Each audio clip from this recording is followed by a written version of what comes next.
चाहे घर हो, समाज हो या राष्ट्र हो, सभी को चलाने के लिए एक मजबूत कड़ी का होना बहुत आवश्यक है। और उन मजबूत कड़ियों को कैसे जोड़े, वो कड़ियां क्या है? राजनीति, सामाजिकता, आर्थिकता, ये एक मजबूत कड़ी है। यदि ये कड़ी बंधी हुई है, अच्छी बंधी हुई है, तो मजबूत होगी। लेकिन यदि इन कड़ियों में कोई कड़ी कमजोर है, चाहे राजनीति को ले लो, यदि राजनीति कमजोर है, पीछे चला जाएगा। यदि सामाजिक कड़ी कमजोर है, समाज पीछे जाएगा, समाज का दिशा निर्देशन नहीं हो पाएगा। आर्थिक कड़ी कमजोर है, समाज का और राजनीति का दोनों का कमजोर होना पक्का है। तो इनको मजबूत करने के स्ट्रक्चर क्या है, नींव क्या है? पुराने विद्वानों ने भी बड़ा विचार किया कि ऐसा क्या किया जाए कि ये एक जो कड़ियां हैं ये हमेशा मजबूत रहे, जिसे कहते विचार विमर्श। और विचार विमर्श हर श्रृंखला को बनाए रखने के लिए बहुत जरूरी है। और ये प्रारंभ हुआ देश आजादी के कुछ समय पहले कि अब हम अपना देश चलाएंगे तो उस देश को चलाने के लिए कुछ तो चाहिए, कुछ बेस तो चाहिए। इस पर विचार विमर्श हो रहा था। और ब्रिटिश ने भी कहा, अंग्रेजों ने भी कहा कि क्या आपके पास कुछ इस प्रकार के तथ्य हैं, कुछ बेसिस हैं? आप आजादी की बात तो कर रहे हैं, लेकिन आजाद भारत को आप कैसे चलाएंगे? उस आजाद भारत का सोर्स क्या होगा, क्या स्ट्रक्चर होगा? सोचा, बिल्कुल सही है। क्या हम अपने भारत को चलाने के लिए कुछ नियम बना सकते हैं? ऐसा भारत, सपनों का भारत, वो भारत जहां हर धर्म, हर जाति, हर लोग एक चैन की सांस ले सके, ऐसा लगे कि हाँ वाकई में स्वर्ग से अच्छा यदि कोई देश है तो वो है भारत।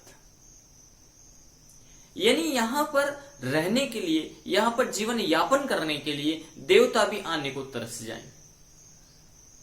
लेकिन क्या ऐसा संभव था?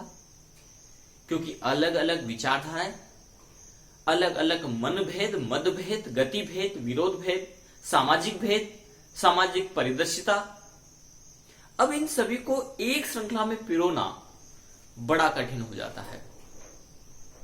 क्या किया जाए? सोचा कि क्यों ना हम अपनी संविधान सभा एक बनाएं, इस प्रकार का बेसिस बनाएं जिसके आधार पर सब एकजुटता के साथ चलते जाएं। लेकिन वो एकजुटता जिसकी बात आजाद भारत के पहले की थी, क्या वो हो पाई? और नहीं तो क्यों? कहीं ना कहीं कारण आप उसको जानने की कोशिश करें, समझने की कोशिश करें। हम उसी के कुछ पहलू जिन पर आज बात कर रहे हैं। हम सबसे पहले उन बातों को समझे जिसमें हुआ क्या, उन लोगों ने क्या किया, किस बेसिस को अपनाया, कैसे बनाया। इन पहलू को समझना हर नागरिक का कर्तव्य भी है। चलिए, कर्तव्य की बात नहीं करें, हम समझ ही लेते हैं तो भी बहुत जरूरी है। क्योंकि हर व्यक्ति की कुछ बुनियादी बेस हैं, उन बुनियादी बेसों पर हमें चलना है जिसकी बात हमने अभी प्रारंभिक में की। क्या है वो बुनियादी बेस? सामाजिक, राजनीतिक और आर्थिक। यदि इनमें आप निपुण हैं तो आप समाज भी चला पाएंगे, राष्ट्र भी चला पाएंगे और अपना घर परिवार तो चला ही पाएंगे। आप ये ना कहें कि हम राजनीति में नहीं जाना चाहते, राजनीति में जाने की बात नहीं कर रहे, राजनीति को समझने की बात कर रहे हैं। हर व्यक्ति का ये दायित्व है कि वो अपनी राजनीति को समझे, अपने समाज की राजनीति को समझे, अपने राष्ट्र की राजनीति को समझे। यदि आप समझते हैं तो आप निपुण योद्धा हैं। और गीता में भगवान कृष्ण ने भी कहा कि तू हर क्षेत्र में परिपक्व हो, चाहे आत्मचिंतन हो, चाहे वो युद्ध चिंतन हो, उनका तो चिंतन कर, मनन कर। चलिए, तो संविधान सभा की यदि हम यहाँ पर बात करें तो संविधान का जो निर्माण, उसका गठन, उस पर विचार की बात करें तो सबसे पहले 1934 में किया, 1934। ये वही साल है जब उस पर विचार विमर्श किया गया कि हमारा राष्ट्र आजाद तो होगा, लेकिन आजाद हिंदुस्तान में, आजाद भारत के अंतर्गत क्या नियम रहेंगे, क्या बायलॉज रहेंगे जिस पर हम कार्य करेंगे। तो उस पर बात की गई 1934 में। और इस बात के सरोधा थे एम.एन. राय। इन्होंने गठन के ऊपर एक प्रस्ताव दिया। वो प्रस्ताव किसको दिया? वो दिया था बीआरसी, भारतीय राष्ट्रीय कांग्रेस को इन्होंने एक प्रस्ताव दिया। और 1935 में बीआरसी ने आधिकारिक मांग की। क्या मांग की? कि हमारे संविधान का गठन होना चाहिए। और उस बेस पर जो बीआरसी ने सदस्यों की सभा बुलाई और उन्होंने आपस में एक विचार किया, और उस विचार के बाद जवाहरलाल नेहरू ने बीआरसी की ओर से आधिकारिक घोषणा की 1938 में। यानी प्रस्ताव पर विचार किया गया 1934 में, उस पर आधिकारिक मांग हुई 1935 में, और उसकी घोषणा की गई 1938 में।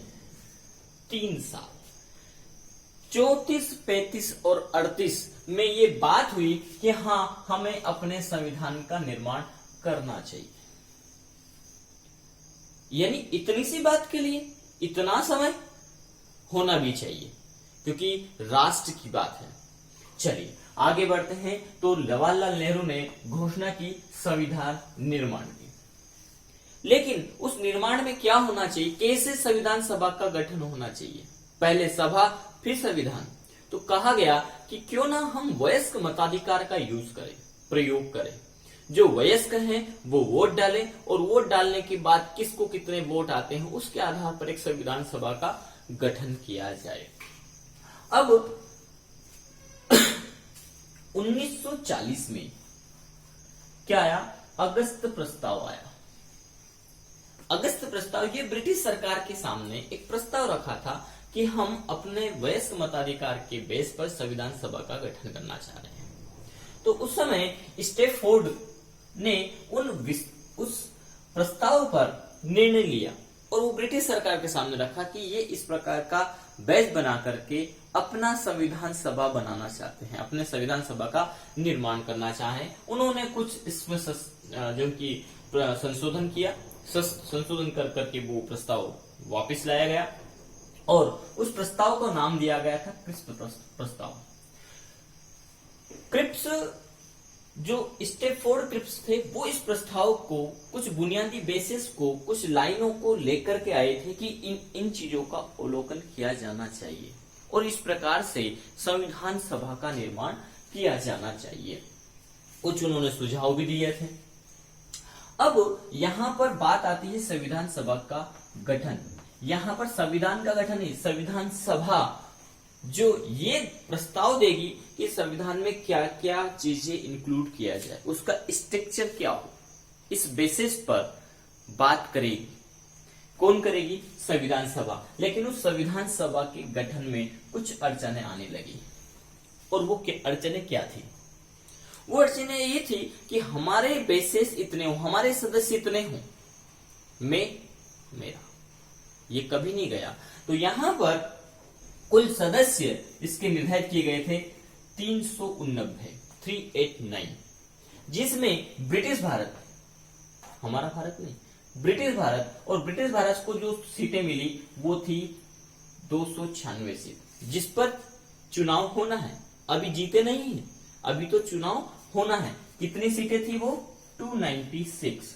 इसमें 93 जो सीटें थी वो ब्रिटिश रियासत के लिए, देसी रियासत के लिए निर्धारित की गई, क्योंकि उस समय इन देसी राज्य रजवाड़ों का भी बड़ा बोलबाला था, अपना एक क्षेत्र था, अपना एक प्रभाव था, इसलिए इनकी भी अपनी मांगी थी। और हो भी क्यों नहीं, क्योंकि ये अपने क्षेत्र में सर्वोसर्वी यही थे, और इसलिए इनका भी एक अहम रोल था। और इसमें कुछ रजवाड़े ऐसे भी थे जो वाकई में शासन प्रशासन चलाने में निपुण भी थे। हम ये नहीं कह सकते कि ये राज्य रजवाड़े सिर्फ राज दिखाने के लिए राज करते थे, अपने शौक के लिए राज करते थे। नहीं, कुछ ऐसे भी थे जो वाकई में मजबूत कड़ी थे, लोग उनको चाहते थे। चलिए आगे बढ़ते हैं। तो 93 सीटें ही इनको दी गई। परिणाम यह हुआ कि देसी रियायत को ज्यादा सीटें नहीं आई, क्योंकि इनकी इच्छा भी नहीं थी। ये चाहते थे कि हमारा एक अलग संविधान, हम जैसे हैं ऐसे ही रहें, जैसे हो ऐसे रहना, ये इनका कहना था। लेकिन क्या आज वर्तमान परिदृश्य में यदि ये रियायत ऐसी कैसी ही होती, तो परिकल्पना कीजिए, चीन का युद्ध, पाकिस्तान का युद्ध, ये आपस में लड़ पाते? ये मिल जाते और आपस में मिल करके उससे युद्ध लड़ पाते? हमें तो कहीं से कहीं तक संभव नहीं लगता, क्योंकि ये अपने ही युद्ध खत्म नहीं कर पाते, तो फिर ये राष्ट्र के लिए किस प्रकार से युद्ध करते? और ये हुआ। चाणक्य ने उस समय चंद्रगुप्त को सिर्फ इसलिए ही तैयार किया था क्योंकि अलग अलग राज्य अपने राज्य संजोने में, अपने धन को इकट्ठा करने में, धनानंद बनने में लगे हुए थे, और उन्हें आनंद भी धन में ही आता था। शायद ये संभव नहीं था, और वो चाणक्य की बातें अब यहां पर काम आ रही थी कुछ बुद्धिजीवियों को, जिन्होंने उन पर विचार किया, विमर्श किया, और यहां पर संविधान निर्माण के कुछ पक्ष रखे। चलिए अब चुनाव का परिणाम क्या हुआ उस पर हम चर्चा करें। इनमें जो सीटें थी ये बटी, लेकिन उन सीटों पर कितने चुनाव जीते? तो यदि हम बात करें तो बीआरसी को, यानी भारतीय राष्ट्रीय कांग्रेस को 208 सीटें मिली। उनमें मुस्लिम लीग को जो है कि 73 सीटें मिली और अन्य को 15 गई।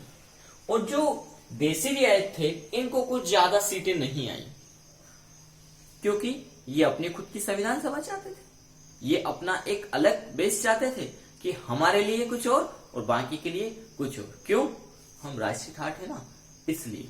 चलिए पहली बैठक, अब ये चुनाव के परिणाम आ गए। पहली बैठक 9/12/46 को हुई। ये जो बैठक थी इसमें मुस्लिम लीग, जिसको 73 सीटें मिली थी, इसने इस बैठक का बहिष्कार किया। क्यों? मुस्लिम लीग के अपने तरीके, वही बात, 10 लोग 10 प्रकार की बातें, 100 लोग 100 प्रकार की बातें, अलग अलग विचारधारा, अलग अलग तथ्य। मुस्लिम लीग का कहना था कि हम अलग राष्ट्र का निर्माण करेंगे, और उस अलग राष्ट्र में कौन होंगे? उसमें मुसलमान होंगे, यानी अब बंटवारा होगा हिंदू मुस्लिम। वैसे राष्ट्र कई भागों में बटा, जाति, संप्रदाय, धर्म में भी मान्यताएं, उन मान्यताएं में भी विचार विमर्श, तरीके। हम अलग तरीके से पूजा करते हैं, आप अलग तरीके से करिए। हम कुमकुम का टीका लगाते हैं, बोले नहीं हम चंदन का टीका लगाते हैं। इतनी विचारधाराएं, इतने तरीके, उनमें धर्म तो फिर आना ही था। अब मुस्लिम लीग ने कहा कि हम अलग पाकिस्तान का निर्माण करेंगे, और उस पर वो जो है कि सफल भी हुए। यदि वो सफल नहीं होते तो आज पाकिस्तान नहीं होगा, आज एक सुदृढ़ राष्ट्र, भारत राष्ट्र, कंप्लीट भारत, जिसके पहले की बात करें वही होता।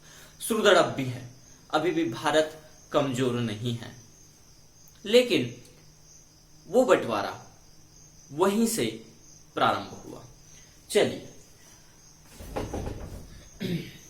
यानी मुस्लिम लीग ने इसका बहिष्कार किया और अलग पाकिस्तान की मांग की। इस सभा में 211 सदस्य शामिल हुए। ये प्रश्न भी एग्जाम में पूछा जा सकता है कि पहली बार संविधान सभा की बैठक में कितने सदस्यों ने भाग लिया, 212, 211, 243 या टोटल 389, जिसके हमने बात की 389। तो इतने टोटल सीट थी, इतने टोटल विधायक कुल सदस्य, उनमें से 296 बीआरसी को, देसी रियायत को 93 93, और उनमें जो जीत के आए बीआरसी में वो थे 208, मुस्लिम लीग 73, अन्य को 15। बैठक में कितने आए, बैठक में 211, यानी ये कंप्लीट नहीं हुआ है। तो 211 सदस्यों ने इस बैठक में भाग लिया। अब इस बैठक में एक बात आई, अध्यक्ष किसे बनाया जाए। सदस्य तो सब हो गए, तो बोले एक काम किया जाए, हम क्यों ना फ्रांस से कुछ चीज सीखें। बोले कैसे, तो बोले फ्रांस में जो बड़ा होता है, जो वरिष्ठ होता है, उसको सम्मान दिया जाता है। ये फ्रांस में नहीं होता, ये भारत में भी होता है। भारत की संस्कृति में भी होता है कि जो बड़ा है वो सर्वोपरि है। वो आज भी होता है, हमारे परिवार में, हमारे समाज में बड़ों का आदर किया जाता है। और उसी बेसिस पर संविधान में भी कुछ चीजें निर्धारित की गई, और वो था कि जो वरिष्ठ हैं उनको अध्यक्ष बनाया जाए। और सच्चिदानंद सिन्हा जो वरिष्ठ थे वो इसके अस्थायी सदस्य चुन लिए गए। ये प्रश्न भी आता है, संविधान सभा के अस्थायी सदस्य कौन थे। सच्चिदानंद सिन्हा, जिनको अस्थायी रूप से संविधान सभा का अध्यक्ष चुना गया। बाद में डॉक्टर राजेंद्र प्रसाद को अध्यक्ष बनाया गया और डॉक्टर एस.सी. मुखर्जी तथा वीटी कर्मचारी को उपाध्यक्ष चुना गया। प्रारंभिक में सच्चिदानंद सिन्हा, बाद में राजेंद्र प्रसाद। अब हम बात करते हैं संविधान के उद्देश्य। उनके उद्देश्य कि हम जो संविधान सभा तो बन गई, अब इसके उद्देश्य क्या होंगे। बैठें, बात करें, समझें, अपने तर्क दें और उसके आधार पर उद्देश्य को लेकर के आए जो इस राष्ट्र को चलाने के काम करेगा। वो निर्देश हम निर्धारित करें, वो बायलॉज हम बनाएं जिसके बेस पर हम ये कह सकें कि हम अपने राष्ट्र को चलाने में सक्षम हैं। तो उन उद्देश्यों पर विचार विमर्श होने लगा। तो हम समझते हैं वो उद्देश्य क्या थे। उद्देश्य प्रस्ताव की बात करें तो 13 दिसंबर 1946 को पंडित जवाहरलाल नेहरू ने उद्देश्य प्रस्ताव पेश किया कि हमारे कुछ उद्देश्य हैं और इनको ध्यान में रख करके हम अपने संविधान को आगे बढ़ाएंगे। उनमें हमने कुछ यहाँ पर लिए हैं। पहला उद्देश्य, संविधान सभा स्वतंत्र, संप्रभु, गणराज्य घोषित करती है। अभी संविधान नहीं, संविधान सभा, क्योंकि उसने उद्देश्य लेके आए। क्या क्या चीजें, स्वतंत्र, इनके बहुत मायने हैं, संप्रभु, गणराज्य, यानी स्वतंत्र होंगे, संप्रभु होंगे, किसी के ऊपर डिपेंड नहीं होंगे, और गणों का राज्य होगा यहाँ पर, वो हम निर्धारित करते हैं। ब्रिटिश भारत के सभी क्षेत्र जो इसमें शामिल होना चाहते हैं, उस समय का भारत, ब्रिटिश भारत, और उनको ये बात कही गई कि जितने भी ब्रिटिश भारत के अंतर्गत आते हैं वो सब जिनकी इच्छा है वो इसमें शामिल हो सकते हैं। वे भारतीय संघ का हिस्सा रहेंगे। कब? स्वतंत्र भारत के बाद। अभी स्वतंत्रता मिली नहीं है, लेकिन जब मिलेगी तब हम उसमें स्वतंत्र, संप्रभु और गणराज्य इनको मिलाएंगे, इनको उसमें शामिल करेंगे। और वो सब किसका हिस्सा होंगे? जो इसमें मिलेंगे भारतीय संघ, यानी जो इसमें मिलेगा वो पर्टिकुलरली देसी रियायत नहीं कहलाएगा, वो अब भारतीय संघ हो जाएगा। यानी अनेकता में एकता की बात, एक होने की बात यहां पर की गई। सभी सीमाओं का निर्धारण संविधान सभा द्वारा किया जाएगा, या जो संविधान सभा संविधान बनाएगी उस संविधान के माध्यम से सीमा भी निर्धारित होगी। भारत के सभी लोगों के लिए न्याय, सामाजिकता, आर्थिकता और राजनीतिक, जिसकी हमने बात की, ये सब बराबर होंगे। यानी यहां पर स्वतंत्र भारत के अंतर्गत सभी को न्याय मिलेगा। जैसा ब्रिटिश शासन में हो रहा था ऐसा नहीं होगा कि सिर्फ ब्रिटिशों के लोगों को न्याय मिलता था, भारतीयों के साथ भेदभाव होता था। बिना किसी कारण के उन्हें जबरदस्ती जेलों में डाल दिया जाता था। अब यहां पर ऐसा नहीं होगा। सामाजिकता बनी रहेगी, आर्थिकता मजबूत होगी और राजनीतिक में भी वो समान रूप से हिस्सा ले पाएंगे। इसके साथ लोक नैतिकता को भी बढ़ावा मिलेगा। इसके लिए उन्होंने स्थापना, और उसमें भी सुनिश्चित होगी या सुशासन होगा। निश्चय नहीं, सुनिश्चित। निश्चय सुनिश्चय बहुत अंतर है। ऐसा जो सही हो उसका निर्धारण किया जाएगा। संघ की एकता को अक्षुण्ण बनाए रखने के लिए, छीण नहीं होना चाहिए, अक्षुण्ण बनाए रखेगा, इस प्रकार का उद्देश्य प्रस्ताव लेकर के आए। इस प्राचीन भूमि को विश्व में उसका उचित स्थान दिलाया जाएगा। जो किसी स्थान को लेने की मजबूर नहीं है, यानी स्थान उसका सर्वोपरि है, लेकिन किसी कारण उस नाम पर थोड़ा सा धूल आ गया है, कुछ कचरा आ गया है, उसको हमें साफ करने की जरूरत है। क्योंकि भारतीय संस्कृति पहले से ही विश्व की एक बड़ी संस्कृति के नाम से जानी जाती है, समझी जाती है। क्योंकि इसकी विशेषताएं, इसका व्यवहार अपने आप में किसी को दिलवाने का अधिकार, दिलवाने का, समझने का, समझाने का मोहताज नहीं रहा है। ये अपने आप में परिपक्व है, लेकिन कुछ कारणों के कारण इसको कोई समझ नहीं पा रहा है। तो इसके लिए संविधान में निर्धारण किया गया कि क्यों ना एक संप्रभु राज्य हम बना करके विश्व को बता दें कि भारत भी स्वतंत्रता के बाद एक सशक्त भारत है या भारत होगा। ये बात की गई उस उद्देश्य प्रस्ताव में, और कहा जाता है कि अधिकांशतः उन उद्देश्य प्रस्तावों को मान लिया गया। इसके बाद आगे समझते हैं। आगे समझते हैं।